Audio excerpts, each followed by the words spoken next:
Hi everyone, Get the Sleep Tano here, the internet's busiest music nerd, and it is time for another edition of the YUNOREVIEW, a kind of a big one this time around, covering some releases from 2019, the first month of 2020, and yeah, you know what it is. I mean, a lot of records, I can't do a full-length review of them, so I pack a lot of shorter takes in a gauntlet style in videos like these. At the end of this video, we will link you to a playlist of other YUNOREVIEW videos, and yeah, that's it. So let's get into it. Ba-bam!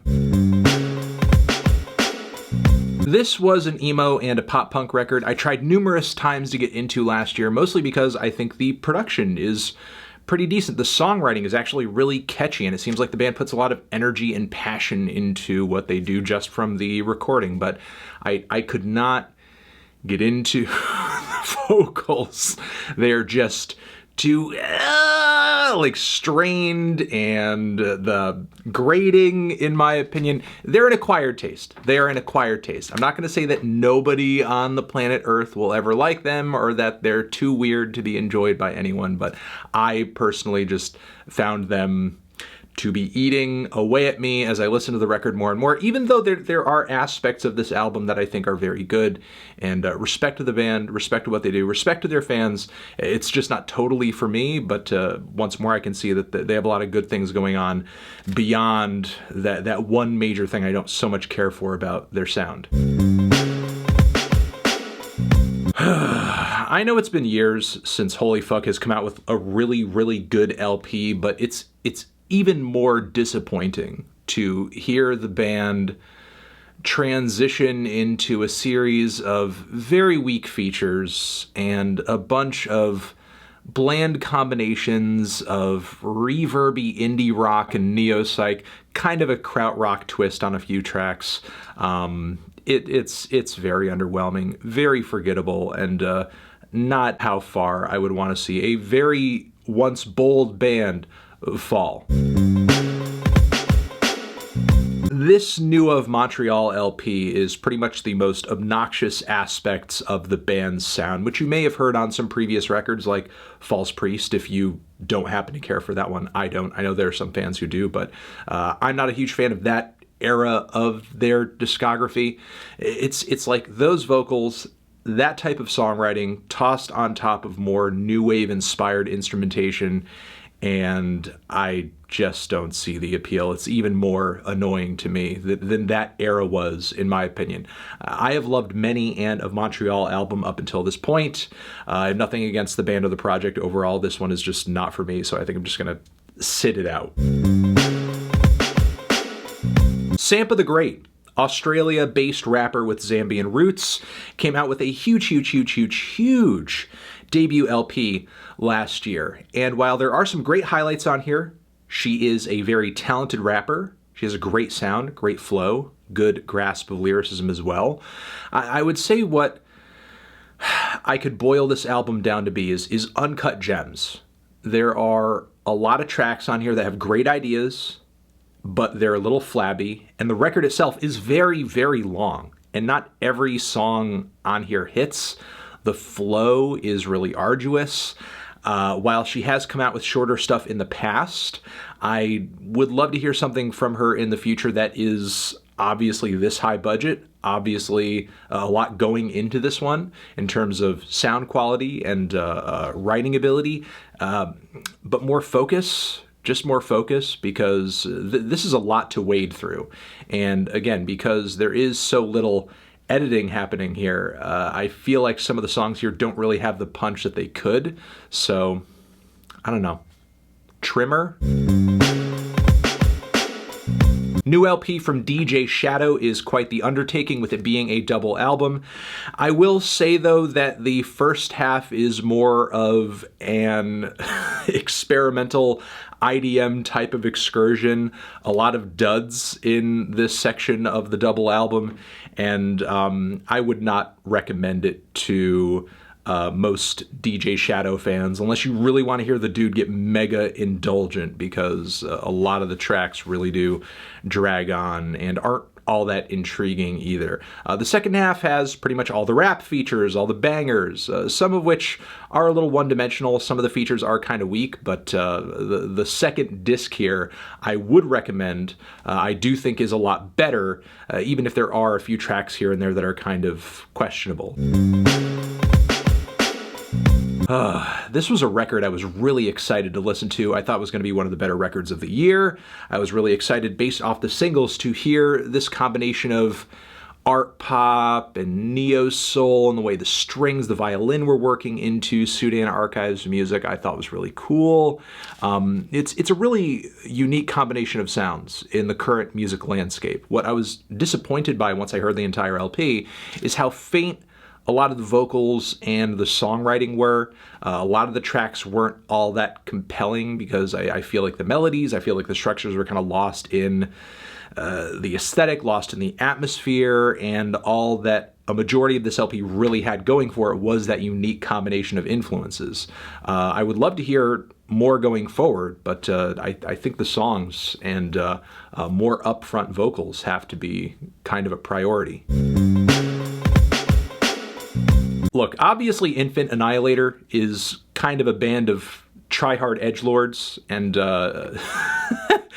deathcore is not going to be for everybody, especially this deathcore band.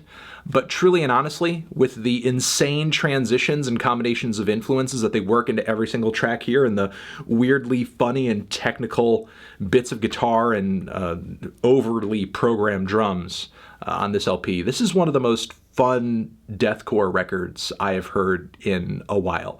If you don't take yourself too seriously and you understand that these guys don't take themselves too seriously, and you just want to hear something that rages, goes fast, bangs, wails, screams, and also the drums are just too goddamn much. I hate the way these types of drums sound, but I can sort of look past that and see how insanely fun a lot of what the band is doing on this one. It's not bad. It's not bad. New LP from pop artist Selena Gomez. A lot of fans excited for this one, knowing that she's going to be telling more personal and intimate stories and details on this new one. And certainly she presents a lot of narratives in regards to her own experience with love and fame and a host of other issues. There's even a track or two that hit me like Ring that I thought was kind of sassy, a little funny, a bit more personality than I usually hear from a Selena Gomez track, which I liked. Even though I do think this is an improvement over her previous LPs, I just don't get a lot out of Selena Gomez vocally. I just find her to be a very underwhelming, so-so singer who doesn't have a lot of personality. I personally would have trouble picking Selena Gomez out of a vocal lineup. There's not a lot about her voice or her singing style that speaks to me, rings to me as exciting or full of personality. Even singers who are much more low-key in comparison, like Lana, I find to be vocally much more definitive, having just a more clear and, I guess, unique style. Selena Gomez, to me, is just very middle of the road vocally, and that's really what keeps this album from being as exciting to me as it could, because I think there are some compelling lyrics and songs here, but if there was a better voice to sell it, it would be so much better. New record from UK rapper J Hus, an album that a lot of people are pretty excited about in the scene, not only because it is better than his last album, but also Jay brings this combination of African influences into the UK hip-hop scene that not a lot of other artists are at his level. So that in and of itself is reason enough to pay attention to what he does. And of course this manifests in the instrumentals he chooses, in his slang, his lingo, the artists he works with too, and how he works with them, like Burna Boy, Coffee. What's honestly holding me back from loving this LP though, is that Hus vocally I don't find to be that compelling. I think, in fact, he's kind of underwhelming. And lyrically, I think he could be a lot better. There is so little about him that jumps out at me when he is on the mic. Sure, there are bangers on here like Fortune Teller, and I think the songs on this one are more coherent than they were on his last LP, but overall, the emotional intensity of this record is low. His voice doesn't really pop to me. His flows are so-so. His lyrics aren't really packed with much of anything I find clever. So while I am kind of underwhelmed by this one, if he makes the kind of progress leap to his next record that he did from his last record, his next joint could be absolutely amazing. been getting quite a few requests for this new Andy Shauf record, and I'm personally kind of confused as to why. This is a very soul-sucking, toothless, personality devoid singer-songwriter record that doesn't have a whole lot of soul, sticky choruses, the vocals aren't really all that compelling either, the melodies are middling. If you have to hear everything in this style, I guess you should give it a try, because some of the arrangements and extra layers of instrumentation are relatively pretty. It certainly has that kind of going for it, but it's not so amazing that it's really selling the LP or anything. Again, I just find this to be a very middle-of-the-road singer-songwriter record with nothing, really nothing in terms of a bold characteristic that I can pull from to be like, this is what this record does that no other album does in this style, or this is what this record does that is better than past records or even contemporary records in this style. It's just a dud in every way imaginable, in my opinion.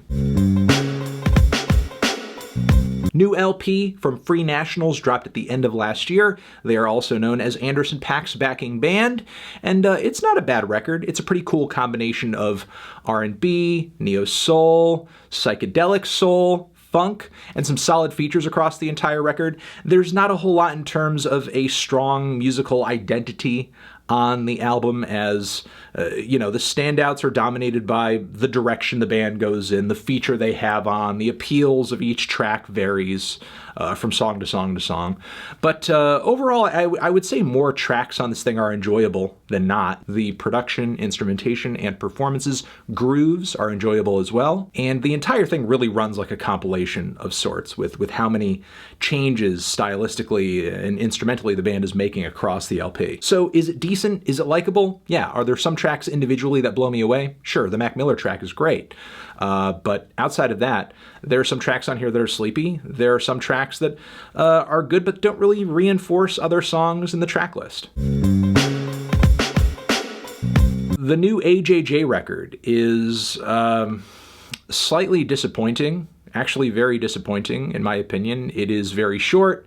The production and instrumentation is kind of muddy, not a whole lot of bite to the performances or the songwriting either.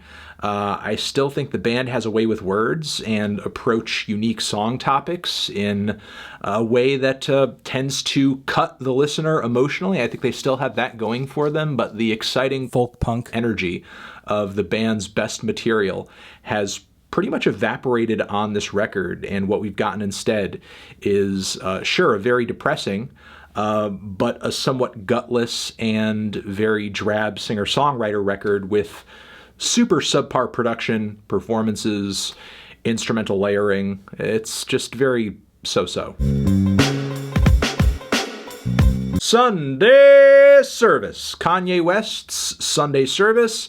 They have come through with their big Jesus is Born project that I sort of missed in the transition from 2019 to 2020, and it is a gigantic 90-minute gospel experience.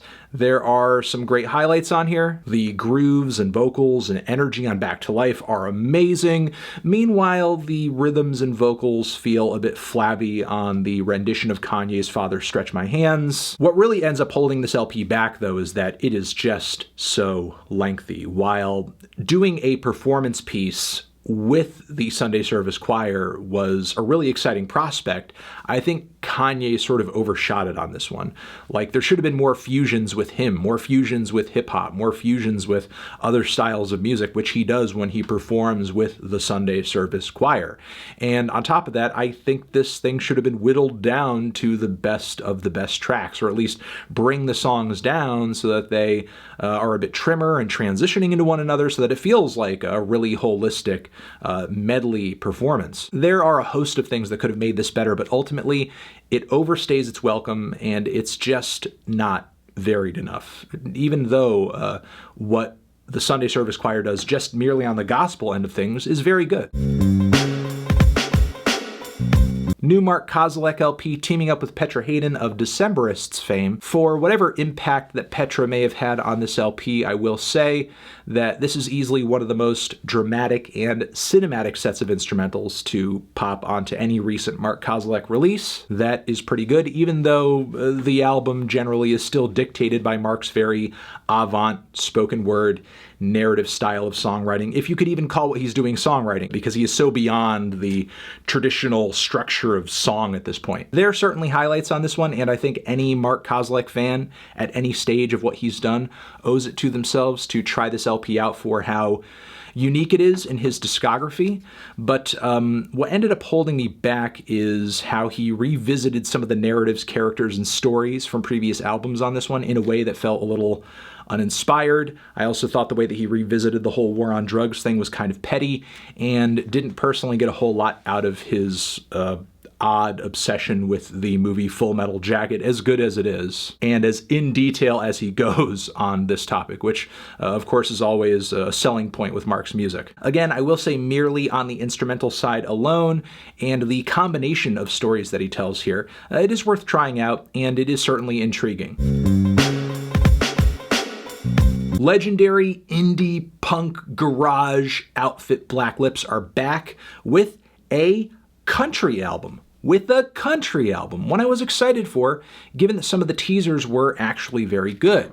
But the deep cuts are really what ends up popping my balloon on this one, because some of the tracks deeper into the track list here are actually quite gutless and don't put that interesting of a spin on the country genre. They mostly sound like very typical or bland Black Lips tracks, but with a bit of a twang to them, I guess. While I don't dislike the idea of a band such as Black Lips doing a country record, in fact, I think there are very few bands in their lane that could even begin to fathom the thought.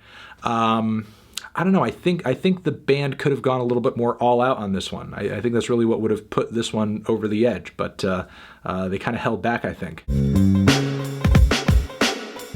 This new EP from Bring Me the Horizon was one that I was pretty excited to try, especially given that I enjoyed so many songs off of their new LP, having not really been a fan previously.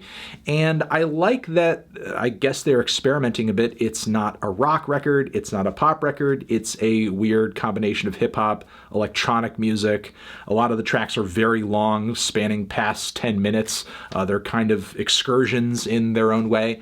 But yeah, they drag on. They really do drag on. And there's a point where it really just kind of feels like they're fooling around in a DAW and not really doing a whole lot else. And the styles of electronic music they're obviously pulling from here, their spin on it isn't all that interesting. I mean, I think if they found some cool crossroads between these styles of electronic music and what they typically do on a record, that could have been cool. But for the most part, this is just a very weird stylistic detour. For the most part, their attempts here just feel very casual and novice, I guess. Madlib and his brother Oh No team up for an entire LP under the name The Professionals, which is awesome. I was excited to hear this because, I mean, you're talking about two dudes who have been doing it on the West Coast for a very long time, talented producers and rappers, but it's just okay. It's not fireworks. The features are decent, and while that's nice, the production is not as off the fucking hook as you would have expected it to be, given Madlib's reputation, given Oh No's reputation, and the rapping generally is not strong enough to carry the entire album. So all in all, it just ends up feeling like a very bland underground West Coast release without a whole lot of flavor to it. You know, the type of instrumental quality that you typically hear on a major Madlib release is not really there, in my opinion. But hey, if you're a hardcore fan of either, it's worth a try, it's worth a shot. Give it a listen. Meh. New Kaytranada LP, which honestly I would love to review. I would love to review this LP. If I could hear it, if I could hear this album. I mean, not to say that you put this on and you don't hear music, but goddamn, every single feature, every single sound from the drums to the synths to the everything is so muddy and toothless. There is no punch to this album. It is just so gray.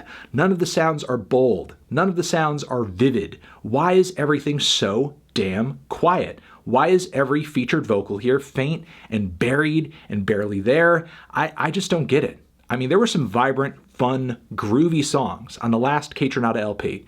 This one just has so little oomph to it. And not that Kaytranada's ever been a super aggressive producer or songwriter or anything like that, but this needs more punch. This needs more zest. This needs more something. This is like unspiced something. This is just no spices.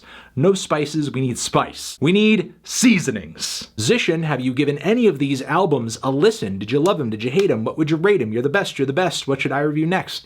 Hit the like if you like. Please subscribe and please don't cry. Hit the bell as well. Over here next to my head is another video that you can check out. Hit that up or the link to subscribe to the channel. Anthony Fantano. YUNOREVIEW. Forever.